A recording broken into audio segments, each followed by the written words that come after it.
Now we will create our models. So I'm going to create a category model here, and this model corresponds to the database classes. So let's create a new class,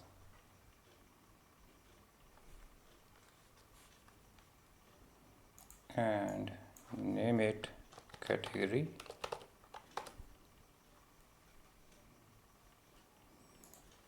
Let me put a semicolon here, and I'm gonna paste some data here.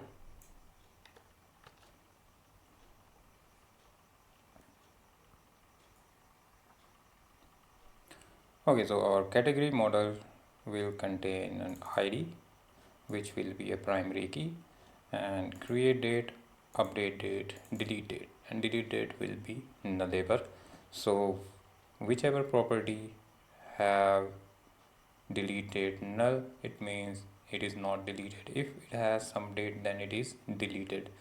And these four properties will be present at every model,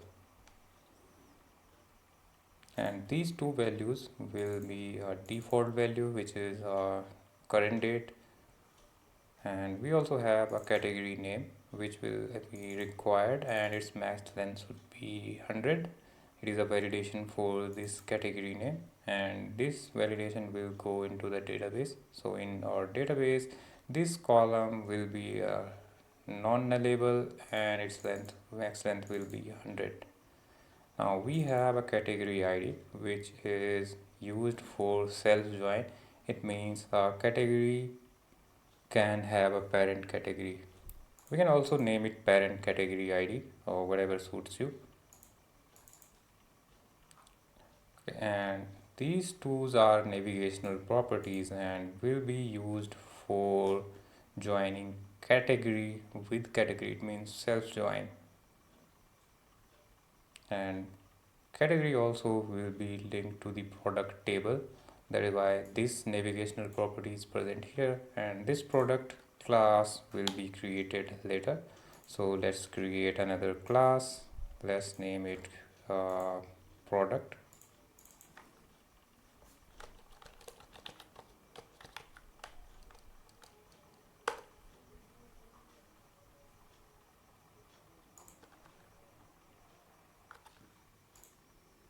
Just put a semicolon here, and let's paste these things here. You can also copy and paste from my repository if you want. Now these four properties will be same as the previous one. Now we will have product name, which is required, and max length will be 100, and it has a category ID, which means a product must have a category. So product table will be linked to the category table with many to one relation, means many product can have a single category, or a single category can have many products. Okay, another one is price, which will be decimal. Another one is supplier ID, and let's make it non-nullable. Okay,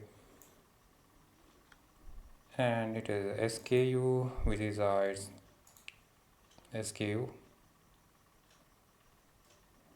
which is required in max length 200, and this is our navigational property, and all of these are navigational property, which means it is linked to the category table, and it is linked to the purchase table, it is linked to the sale table, it is linked to the stock table, and it is linked to the supplier table. And should every product must have a supplier? Maybe. Okay, so it is non-nullable.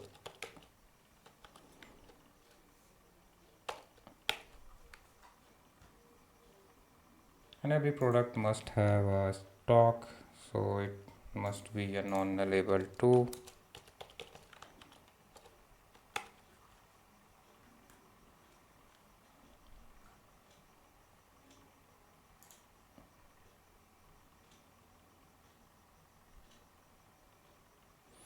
Let it be a nullable.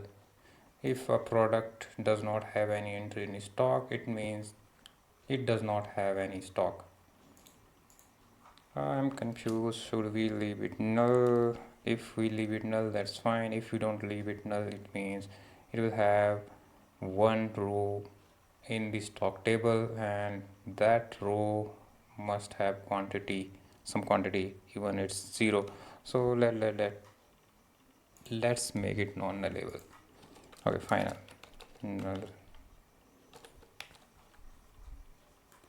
Okay, and supplier, that's fine. Okay, now we'll create another table which will be a supplier, not table, another class.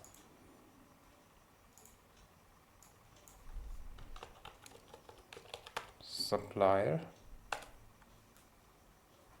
Let's put a semicolon here and paste some data here. And these properties will be same as the previous one. Now supplier name, max length 100 and required contact person, email, phone, address, all of these are nullable fields. That means these are optionals. State, country, postal code, tax number, payment terms, and is active, which means it is a boolean value, it can be active or non-active. And these are no navigational properties, which means this table will be linked to the product and purchase. Now we will create a new table which is a purchase.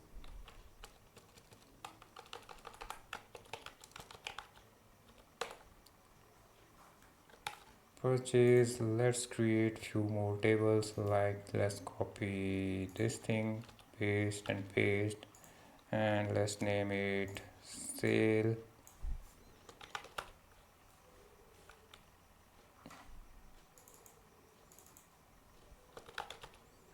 And the last one will be a stock, so let's rename it and name it stock. Okay, so here let's put a semicolon here and let's paste some data here, and these 4 columns will be same. And this one is product ID, supplier ID, purchase date, quantity, description, unit price, purchase order number, invoice number, received date, product, and supplier. These 2 fields are navigational properties, which means this table is linked to the product table and supplier table. Another one is sale. Let's paste some properties here. So sale will have ID created, updated, deleted, same as the previous one. Now product ID, selling date, quantity, description, price, and product. And this one is a navigational property, which means sale is linked to the product. It means we must have sale any product. Okay, let's close these things, and the last table will be a stock. Okay, and let's name it a stock.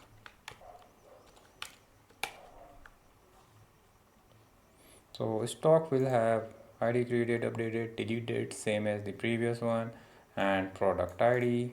And let's make it non-nullable.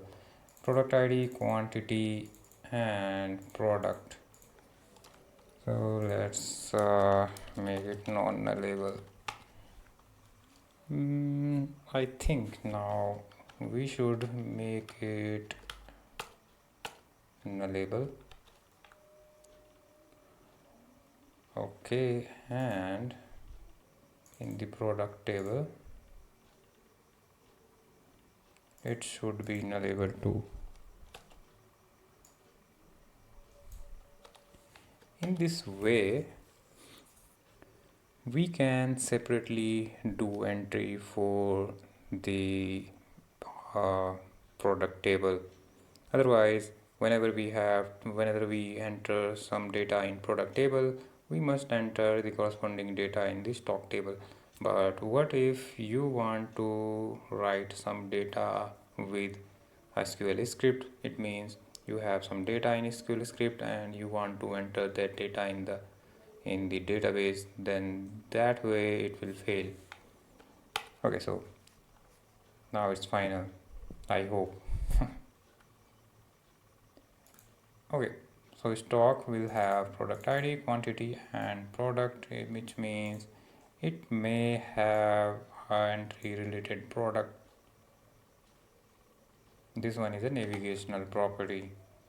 Okay, now these models will represent the table from the database. For that, we have to do some entry in the application DB context, and we have to write here some DbSet. So for DbSet, and first one will be category, and it should be categories. It means now we will have our table name categories in our database. Let's name it product and just copy this thing, paste it here, put NS here. Category product supplier, suppliers. Another one will be purchase, purchases, sale, sales, stock, stocks. Okay, now let's do a little bit modification in few tables, otherwise it will give error. So this one should be, sorry, not this one, supplier ID. Supplier ID should be nullable, otherwise it will give cyclic related error, cyclic dependency or something like that error. And supplier should be nullable.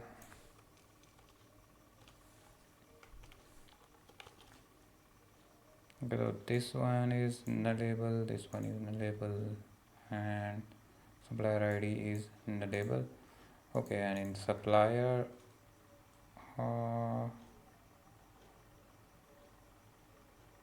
supplier is fine.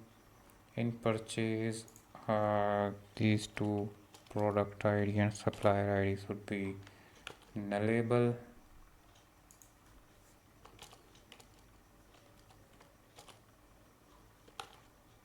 Okay, now we are fine, and open package manager console.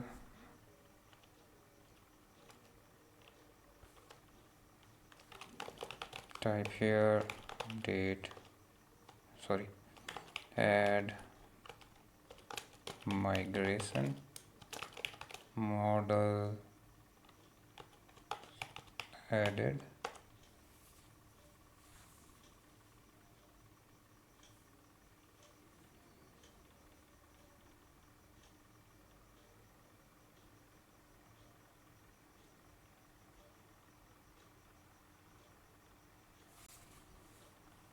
Okay, and update database.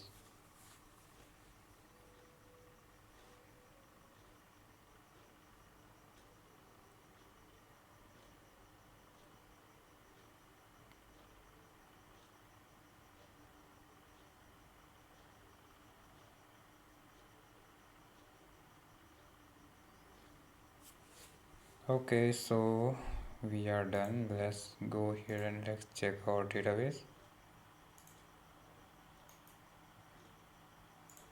Let's refresh it, and let's go here, and you can see we have our tables, categories, product, purchase, sale, stock, supply.